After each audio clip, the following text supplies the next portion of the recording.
Hello, আসসালামু আলাইকুম। Welcome to Hriday teaching home এর পক্ষ থেকে আমি হৃদয় হোসেন বলতেছি। আজকে নবম ও দশম শ্রেণীর 9.1 ত্রিকোণমিতিক অধ্যায়ের 20 নং প্রশ্নের উত্তর। তো 20 নং প্রশ্নের উত্তর আমরা সমাধান করব। তো এখানে দেখো লেখা আছে যে root over sec theta plus 1, আর এখানে লেখা আছে ডিভাইডেড সেক থিটা মাইনাস 1 সমান সমান কট থিটা প্লাস কসেক থিটা। তো আমি বলছিলাম যে সমানের এই পক্ষ আর সমানের ওই পক্ষ, সমানের এই পক্ষ হচ্ছে বাম পক্ষ, সমানের ওই পক্ষ ওটা হচ্ছে ডান পক্ষ। তাহলে বাম পক্ষ দ্বারা ডান পক্ষ প্রমাণ করব। আমরা লিখে নিলাম বাম পক্ষ। বাম পক্ষ দেওয়া আছে রোড ওভার সেক এ প্লাস 1 আর ডিভাইডেড সেক এ মাইনাস কি 1। তো আমি এই টাইপের যদি অঙ্ক থাকে মনে রাখবা, যদি কোনো ভগ্নাংশের অঙ্ক দেওয়া থাকে উপরে আর নিচে, তাহলে নিচের অংশটাই হচ্ছে মূল। যদি নিচের অংশটা মাইনাসে থাকে তাহলে প্লাসের অঙ্কটা উপরে গুণ করতে হবে, নিচেও গুণ করতে হবে। আবার যদি নিচের অংশটা প্লাস থাকে, বললাম যে যদি নিচের অংশটা মাইনাসে থাকে তাহলে প্লাসেরটা নিতে হবে, আর যদি মাইনাসেরটা থাকে তাহলে কি প্লাসেরটা নিতে হবে। তা আমি লিখে নিতেছি, উপরের নিচে যা আছে তাই লিখে আগে সেক এ প্লাস 1 আর সেক এ মাইনাস 1। আমি এই দুইটা যা আছে তাই লিখছি। আমি এখন দেখব নিচে কোনটা আছে। নিচে আছে মাইনাসেরটা, তাহলে উল্টাটা নিয়ে নিতে হবে। মাইনাসেরটা আছে, প্লাসেরটা নিয়ে নেই। সেক এ প্লাস কি 1, যেহেতু নিচে নিলাম অতিরিক্ত, তাহলে উপরে কি নিতে হবে, এটা সেক এ প্লাস কি 1 নিতে হবে। অর্থাৎ এই কথাটা লিখতে পারি থার্ড ব্র্যাকেটে যে সেক এ প্লাস 1 ধারা লব ও হরকে গুণ করে পাই। আমি আর এটা লিখে দিলাম না, তোমরা বুঝবা কি লব আর হরকে কি সেক এ প্লাস 1 দ্বারা কি করে পাই, গুণ করে পাই। যেহেতু মাইনাসেরটা আছে এই জন্য প্লাসেরটা দ্বারা গুণ করছি। যদি প্লাস থাকতো এখানে তাহলে কি করতাম, মাইনাসেরটা দ্বারা গুণ করতাম।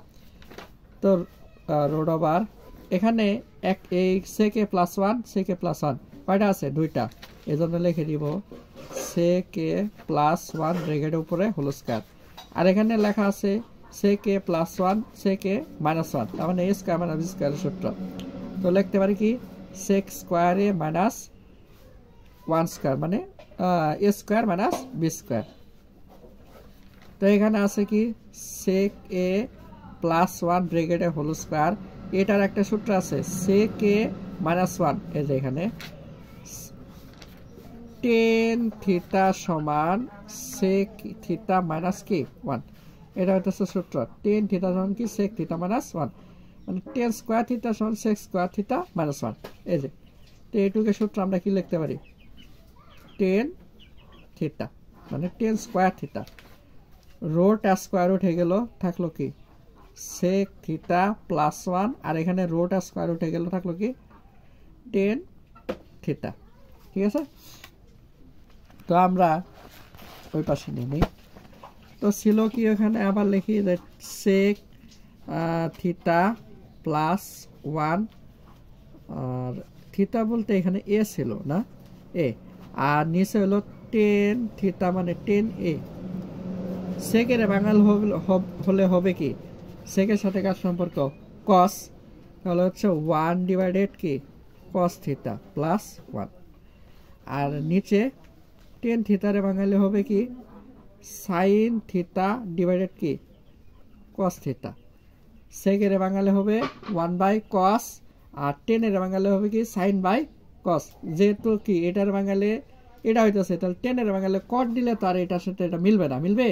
এই জন্য আমরা টেনের কি করে নিলাম, ওই দ্বিতীয় সূত্র ফলাই নিচ্ছে।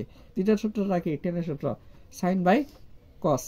তো এখানে আমরা কি করে নেব, উপরের টুকু লসাগু, তাহলে cos theta cos theta cos theta চলে গেল, থাকলো কি 1 প্লাস কস থিটা দ্বারা 1কে গুণ করে নেই কি হবো কস থিটা, আর নিচে আছে সাইন থিটা কস থিটা।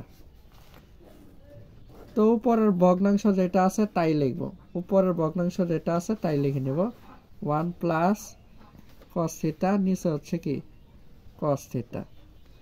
নিচের ভগ্নাংশটা কি করে দেওয়া লাগে, ভাগটারে গুণ চিহ্ন দিয়ে উল্টাই দেওয়া লাগে, এটা উল্টাই দিই। উপরে হলো কস থিটা, নিচে হলো কি সাইন থিটা। এই কস কি যাইলো কাটা, তো এই সাইন থিটা দ্বারা 1কে আলাদা করে নিব, 1 ডিভাইডেড কি ধরা যায় sin থিটা প্লাস আবার sin দ্বারা এটার আলাদা করে নিলাম cos theta divided sin theta. এই আলাদা করার কারণ হচ্ছে এখানে লেখা আছে দেখো cot থিটা প্লাস কে cosec থিটা প্লাস মানে আলাদা করে নিতে হবে, প্লাস দ্বারা আলাদা করে নিতে হবে। এই জন্য আমি এখানে আলাদা করে নিয়েছি। দেখো যে sin থিটা দ্বারা 1 কে আলাদা করে নিয়েছি 1 ডিভাইডেড sin থিটা প্লাস চিহ্ন আছে প্লাস, আবার এটাকে আলাদা করে নিয়েছি cos থিটা ডিভাইডেড কে sin থিটা। তো এখানে 1 ডিভাইডেড sin মানে কি cosec theta plus cos theta divided sin theta সমান কি cot থিটা। তো এটা ঠিক করে লিখি cot থিটা প্লাস কি cosec থিটা। তো দেখো ডান পক্ষ কিন্তু কি হয়ে গেছে মিলে গেছে। তো লিখতে পারি বাম পক্ষ সমান ডান পক্ষ প্রমাণিত। ঠিক আছে, তো এইভাবে সহজে অঙ্কটা করা যেতে পারে। তো সবাই ভালো থাকো, সুস্থ থাকো, সবাইকে ধন্যবাদ। আসসালামু আলাইকুম।